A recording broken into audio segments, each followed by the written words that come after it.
Hola gente, ¿cómo les va? Tanto tiempo. Bueno, hoy es un tema bastante extenso. Es sobre la gente trans y los hospitales públicos. Bueno, últimamente estoy todo hoy en un hospital porque, bueno, empecé a trabajar en un hospital. Así que, bueno, no quiero hablar sobre eso porque es un tema bastante polémico que pasa bastante seguido. Y es también sobre el tema de cómo la gente ¿cómo se dice? La gente que está en atención al público en los hospitales trata a las personas trans y también como muchas personas trans también vienen y se comportan frente a los hospitales públicos. Vamos por dos puntos. Primero, en el tema de, ¿cómo se llama? De las ambas partes.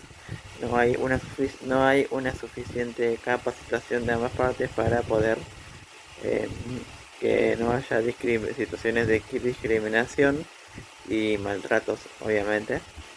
¿Y por qué digo ambas partes?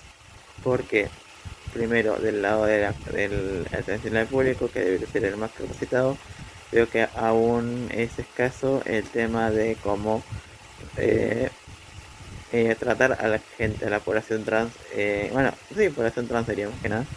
Em, yo creo que del lado de la atención al público, eh, ya con tanta lucha que hubo, las leyes y todo eso, más que nada la ley de identidad de género, que la deberían conocer, también deberían, o sea, ahora viste, vieron que para cargar los datos en los hospitales siempre obviamente es necesario tener los datos legales, reales y originales del DNI.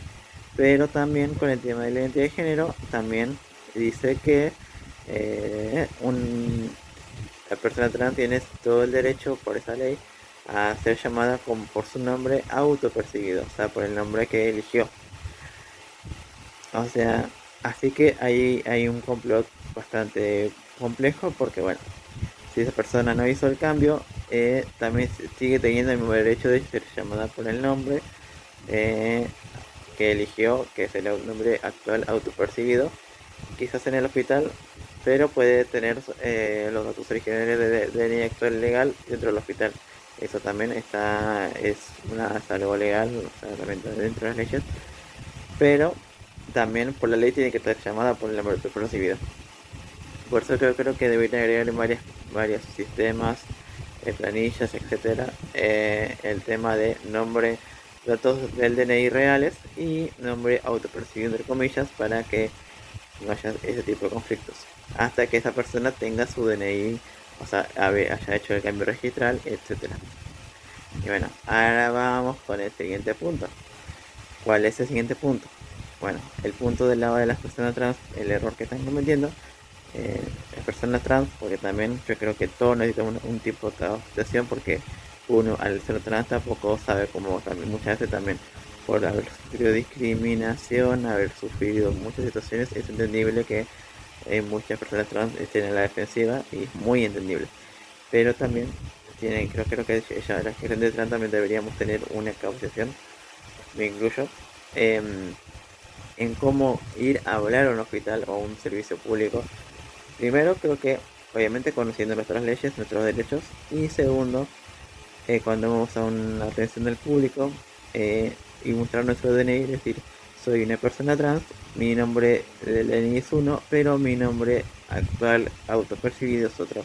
Es la forma correcta de decirlo en, en un lugar que es, por ejemplo, público como un hospital, un registro civil, etcétera.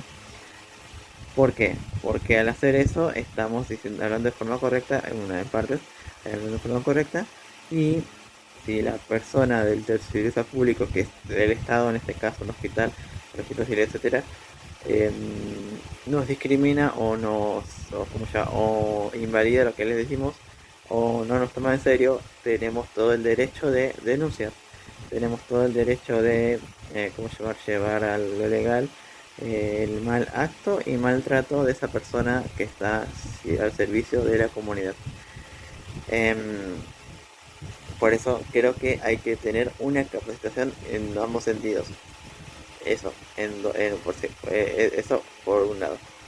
Y también, yo creo que también hay que ser más abiertos de ambos lados, en que ambos lados estamos aprendiendo a convivir en la misma sociedad actual, nos estamos reacomodando como sociedad y es por eso que es muy necesaria la capacitación en hospitales, centros de salud, escuelas, em, como se dice, registros civiles, en todo el ámbito público, nacional, provincial, etcétera.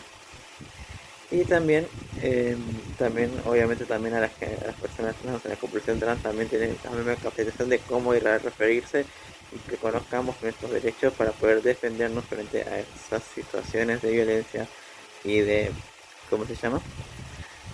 Sí, de violencia, acoso y discriminación. Y también diferenciar cuándo es acoso y cuándo no es acoso, porque por ahí la persona no sabe cómo tratarnos y por ahí sin querer también puede ser que diga cosas que no tiene que decirnos, pero quizá no tiene intención de ofendernos. Y creo que también no es justo denunciar a una persona que por ahí no tiene la intención de ofendernos, pero no sabe ¿cómo se llama? Cómo tratarnos. Creo que también nosotros como población trans también tenemos la obligación de hacer conocer nuestros derechos y hacer conocer quiénes somos, cómo somos, etcétera. Y bueno gente, hace mucho que no estos videos, espero les haya gustado y nos vemos en el próximo. Chao.